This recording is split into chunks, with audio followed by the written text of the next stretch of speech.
तो बड़ी खबर, न्यूक्लियर प्लांट पर रूसी हमले पर यूक्रेन का बयान आया है। रूसी प्लांट पर यूक्रेन का बयान है कि न्यूक्लियर प्लांट के दायरे के बाहर जो है आग है। न्यूक्लियर पावर प्लांट के बाहर जो दायरा है उस बॉर्डर में आग है और बुझाने के प्रयास जारी।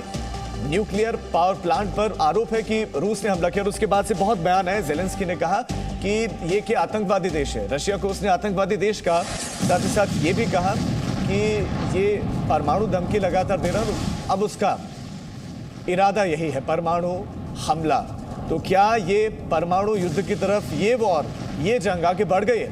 ये वो विजुअल से ये वो तस्वीरें हैं। जोरदार धमाका होता है इस न्यूक्लियर पावर प्लांट पर और उस धमाके के बाद इर्द गिर्द आग लगती है और आग लगने के बाद ज़ेलेंस्की यूरोप से अपील करते हैं, अमेरिका के राष्ट्रपति जो बाइडेन से वो बात करते हैं, विश्व के नेताओं से, लीडर से कहते हैं कि आप रोकिए रशिया को। रशिया से भी अपील करते हैं। विदेश मंत्री यूक्रेन के वो रशिया पर हमला बोलते हैं, कहते हैं कि रोको इसको। रशिया की तरफ से इस पर अभी तक कोई जवाब तो नहीं, लेकिन इल्ज़ाम रशिया पर है कि वो न्यूक्लियर पावर प्लांट को डैमेज करने के एक बड़ा विस्फोट होता, इतना बड़ा विस्फोट होता जिसका अंदाज़ा लगाना मुश्किल था। अब ये वो पावर प्लांट है, एग्जैक्ट किस जगह पर आग लगी है तो आप देख सकते हैं हमने ग्राफिक्स के जरिए, ताकि आपको आसानी से समझ में आ जाए। इस तरह से डिज़ाइन किया है आपके लिए। देखिए 6 न्यूक्लियर रिएक्टर्स यहाँ पर हमारे साथ एक्सपर्ट्स हैं, वो बताएंगे कि एग्जैक्टली काम कैसे करते हैं। अगर यहाँ पर धमाका हो जाता तो कितना जो है नुकसान होता।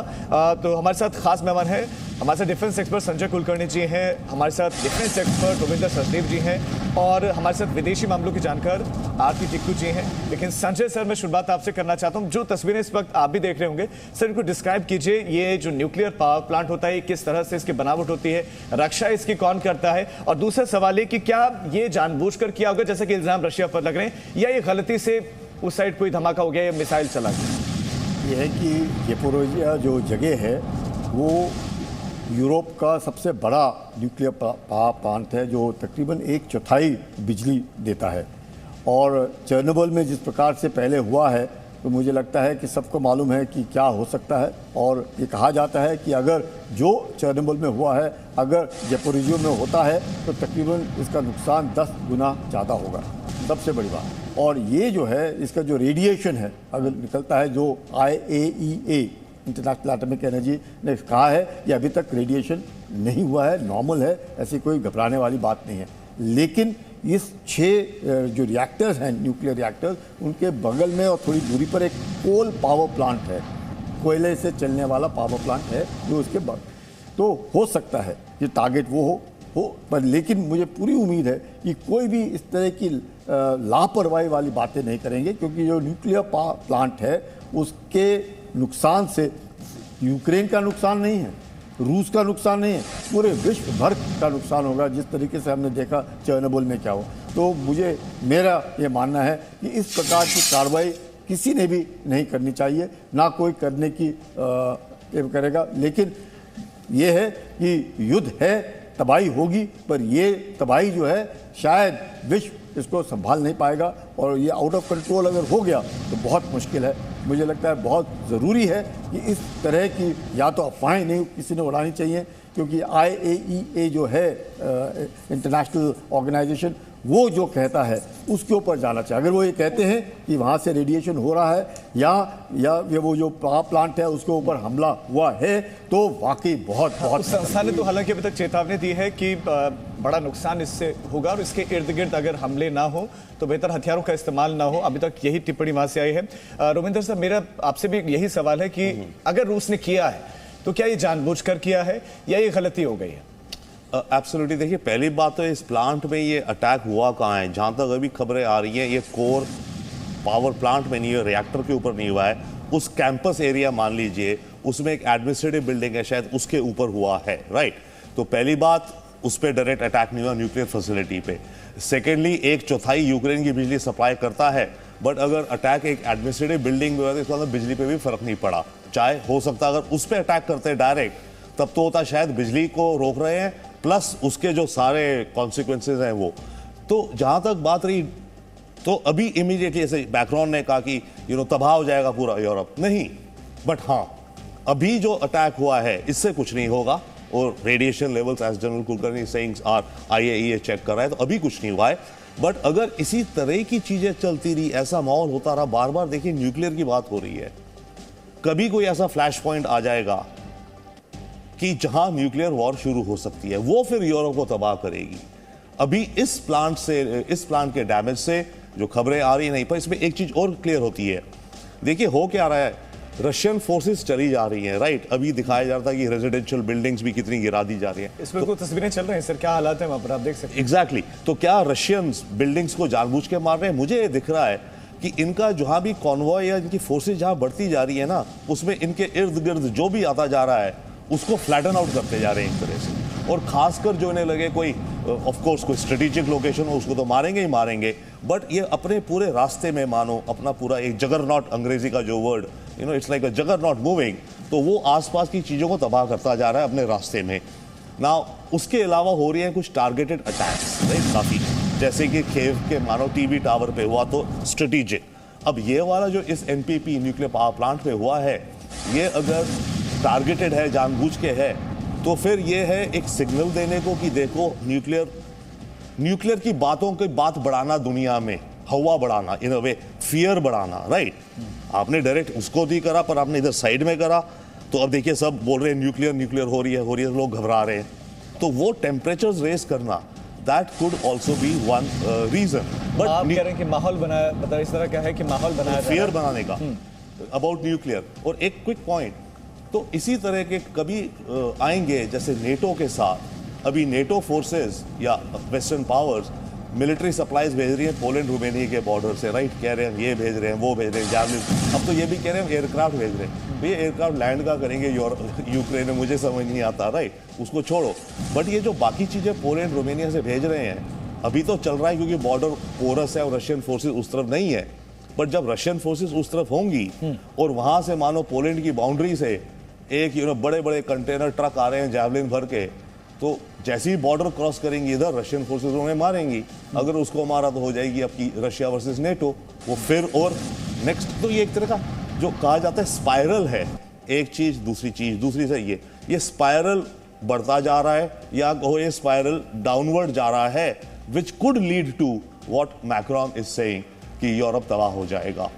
ठीक है आरती जी, क्या ये रूस को बदनाम करने की एक साजिश हो सकती है? क्योंकि हमने पुतिन का बयान सुना था, उन्होंने कहा था कि यूक्रेनी जितने भी वो सब रशियन ही एक तरीके से, हम उनको नुकसान नहीं पहुंचाना चाहेंगे। और उसके बाद पावर प्लांट के इर्द गिर्द अगर एक बड़ा धमाका होता है, अब ये वाकई रूस ने किया है या नहीं किया क्लियर नहीं है, लेकिन हमने देखा कि प्रोपेगेंडा लगातार वहां पर चल रहा है दोनों ही तरफ से, तो क्या ये उसका हिस्सा हो सकता है?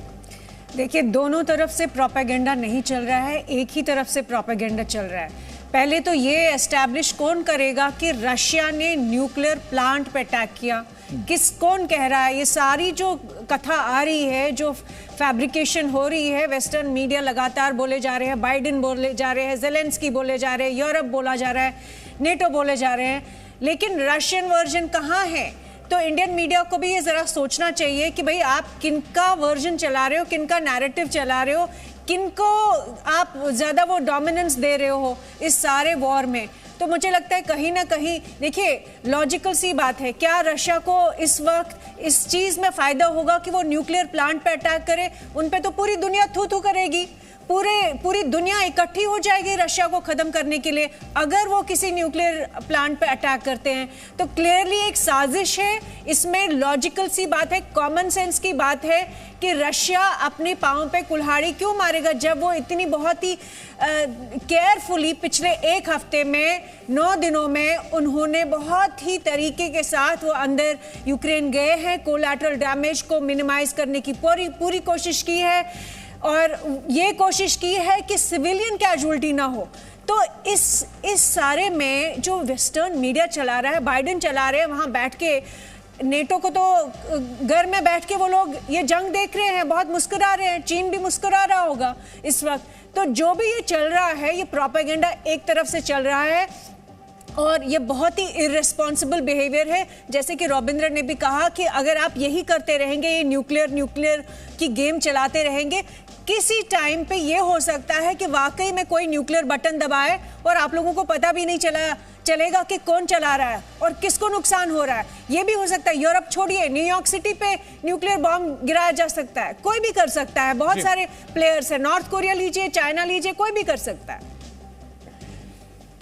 ठीक है, तो ये न्यूक्लियर पावर प्लांट है जहां पर गोलीबारी हुई है। और सचदेवा सर, मैं आपसे रिक्वेस्ट करूंगा कि आप समझाएं कि इस पावर प्लांट में जहां पर ये धमाका हुआ एग्जैक्टली कहां पर हुआ है, रिएक्टर्स कहां पर है, क्या होता अगर धमाका हो जाता। देखिए, इसमें डिस्कस करते हैं, पर जैसे आरती भी बात कह रही है, मेरे ख्याल बहुत सही बात कह रही है। जो इन्फॉर्मेशन हमारे पास आ रही है वो वेस्टर्न मीडिया से आ रही है, कौन क्या कहता है, राइट। बट अभी जो खबर है वो ये है कि इस न्यूक्लियर पावर प्लांट पे हमला हुआ है। पर पॉइंट इसकी, वो जो रिएक्टर्स हैं जहां से खतरा है, ये जो मानो इस तरह के 6 रिएक्टर्स हैं यहाँ पे, ये टोटल 5700 मेगावाट जनरेट करती है ये लोकेशन, जो कि यूक्रेन की 1/4 बिजली है, राइट। तो ये 5700 मेगावाट के रिएक्टर्स हैं। नॉर्मली जो रिएक्टर, उनका जो स्ट्रक्चर होता है वो तो इतना स्ट्रांग होता है कि किसी भी बॉम्ब स्ट्राइक या एयरक्राफ्ट भी आके उन पर क्रैश कर जाए, उसमें डैमेज नहीं होता है नॉर्मली, राइट। ये जो अभी हमला हुआ है, अब मानिए पावर प्लांट है, पावर प्लांट के साथ कुछ एडमिनिस्ट्रेटिव बिल्डिंग्स हैं, भाई सरकारी कागज वागज व्हाटएवर एटसेट्रा की, राइट। ये अटैक उसी तरह की शायद एक बिल्डिंग में हुआ है जो इस पावर प्लांट की मान लो कैंपस में है, राइट। तो डायरेक्ट अटैक इस पे नहीं हुआ है, तो जो डैमेज हुआ है उस बिल्डिंग को हुआ है, परंतु यहां नहीं हुआ है, इस कोर एरिया में। ओके, तो पॉइंट इसकी, ये अटैक अगर यहां हुआ है, ये जानबूझ के किया गया या गलती से हुआ है, कुछ तो हुआ है जो खबरें आ रही हैं, राइट। तो वही हम डिस्कस कर रहे थे अभी कि जानबूझ के अगर रूस ने करा है और इतना प्रिसीजन से कर दिया है, ये भी तो इंडिकेट करता है कि इतना एग्जैक्ट उन्होंने एम कर दिया कि वो एक बिल्डिंग हुई निस्बत की कोई बिल्डिंग जो 2 किलोमीटर दूर हो। मानो ये पावर प्लांट का जो कॉम्प्लेक्स है जहां असली सारा एटॉमिक एनर्जी जनरेट हो रही है, वो फैसिलिटी 2 किलोमीटर दूर है बिल्डिंग से, मानो। ठीक है सर, लेकिन इस बीच में एक बड़ी खबर मिल रही है। बड़ी खबर यह है कि न्यूक्लियर पावर प्लांट पर रूस का कब्जा हो गया। यूक्रेन का दावा कि इस न्यूक्लियर पावर प्लांट पर रूस का कब्जा, रूसी सेना ने कब्जा कर लिया है। इस पर रूसी सेना का कब्जा हो गया है। न्यूक्लियर पावर प्लांट की आग बुझ गई है, आग बुझा दी गई है और कब्जा हो गया। और आज सुबह रूसी सेना ने प्लांट पर हमला किया था और हमले के बाद अब उस पर कब्जा भी कर लिया है। यानी कि शायद अब इसमें संशय खत्म कि रूस ने हमला नहीं किया होगा, लेकिन किया है। ओके, किया और कब्जा कर लिया, ये तो एक और बहुत बड़ा सिग्नल देता है। देखिए, न्यूक्लियर पावर प्लांट को एक बहुत बड़ा स्ट्रेटेजिक एसेट माना जाता है किसी भी देश का। सबसे ज्यादा जो स्ट्रेटेजिक एसेट हो किसी भी देश का, वो शायद न्यूक्लियर पावर प्लांट्स माने जाते हैं। उस पर कब्जा कर लिया। पर उसका एक और एंगल है, ये जो न्यूक्लियर पावर प्लांट्स होते हैं, इनको regular maintenance, technical man power चाहिए होती है, राइट। तो अभी तो वहां पर यूक्रेनियन साइंटिस्ट होंगे, टेक्नीशियंस होंगे जो मेंटेन कर रहे थे। अब क्या मतलब है कि रूसियों ने कैप्चर कर लिया है, ओके, कंट्रोल कर लिया है। जो टेक्नीशियंस हैं सारे हैं, जो इंजीनियर्स हैं, इसको 24 घंटे चलते रहना पड़ता है पावर प्लांट को, राइट। नहीं तो फिर वही कयामत आ जाएगी कुछ दिनों में, अगर मेंटेनेंस भी नहीं हुई तो, राइट। तो इसको ऑपरेशंस कौन करेगा? तो जब हम कहते हैं कि रूसियों ने कैप्चर कर लिया इसको, ओके, इसका मतलब है ठीक है, फिजिकल फैसिलिटी इनके कंट्रोल में है, ओके, बट उसके अलावा ये जो टेक्नीशियंस हैं वो क्या रब कर रहे हैं। So that is the one aspect of ये दिस थिंग। संजय सर, आप कुछ ऐड करना चाहेंगे इसमें?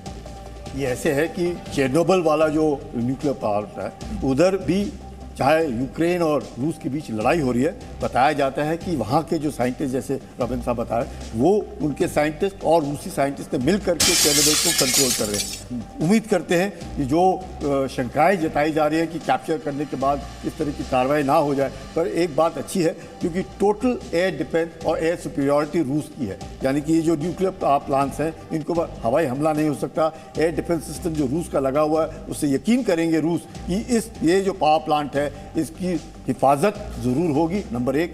नंबर 2, जैसे शंकाएं जताई सचदेव साहब ने कि चलाएगा कौन। सबसे बड़ी बात है कि रूसी अगर कब्जा हो गया, ऐसे ना हो कि यूक्रेनियन सब छोड़ करके चले जाए, ऐसे नहीं होएगा।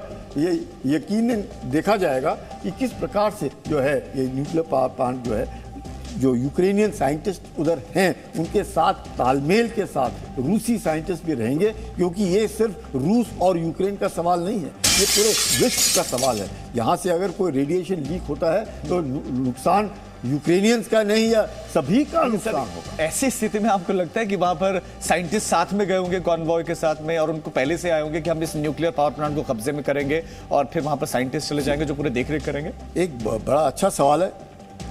यूक्रेन और रूस के बीच में वो बेटी रोटी वाला हिसाब होता है ना, वो है। दोनों एक ही भारत के लोग हैं, एक ही तकरीबन भाषा बोलते हैं, सिवाय कुछ तकरीबन सारे रूसी भाषा समझते हैं और बोलते हैं, और कई सालों तक रूसी भाषा ही बोली जाती थी।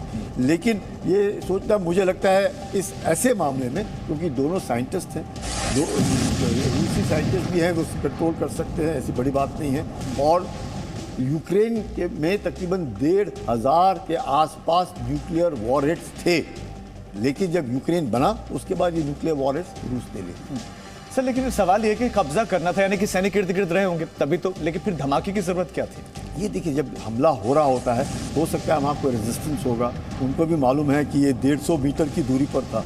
ये जो हमला हुआ है न्यूक्लियर रिएक्टर से 150 मीटर की दूरी पर है। ये जो न्यूक्लियर रिएक्टर्स हैं, जैसे समझा रहे थे, इनमें काफ़ी इतनी काबिलियत है कि थरथराहट को लेने की जो होगा क्षमता होती है। हाँ, क्षमता। जैसे ये जो न्यूक्लियर वेस्ट स्टोरेज है, ये यहाँ इसमें क्या क्या होता है, और ये जो ये सारा का सारा एक प्रांगण है, क्या क्या यहाँ पर एग्जैक्टली होता है? यहाँ तो रिएक्टर्स हैं, ठीक है, समझ में। ये तो 6 रिएक्टर्स हैं हाँ। जो बिजली पैदा कर रहे हैं, और 1/4 बिजली यूक्रेन को देते हैं। तो इसमें तो कोई शक नहीं है। इस तरह के 5 जगह पर, यही एक नहीं है जगह, इस तरह के यूक्रेन के अंदर 5 ऐसी जगह हैं जहाँ पे न्यूक्लियर रिएक्टर्स हैं जो यूक्रेन को बिजली देते हैं। तो यही नहीं, बाकी भी जगह पे, लेकिन अभी यहाँ पर है। इसके मद्देनजर मुझे लगता है कि रूस ने, चाहे कुछ भी हो जाए, यही कारण है कि जो जेलेंस्की हैं वो कहना चाहते हैं कि हम रूस से बात करेंगे, हम कहीं पर भी हो, पुतिन में से बात क्यों नहीं करना चाहता है। तो ये सब होता रहेगा। ये जो न्यूक्लियर वेस्ट स्टोरेज है, जैसे चेर्नोबिल में हुआ वेस्ट स्टोरेज, वैसे वहाँ पे भी वेस्ट है। उस वेस्ट से भी रेडिएशन निकलने का खतरा होता है।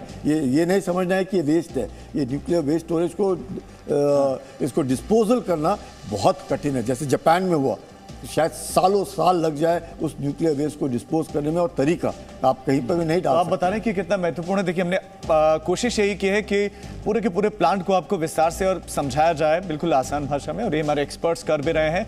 ये बड़ी कवरेज हमारी लगातार जारी है। अब एक बहुत छोटे से ब्रेक का वक्त हो चला है। Presenting B News app available on Google Play and App Store. Download it now.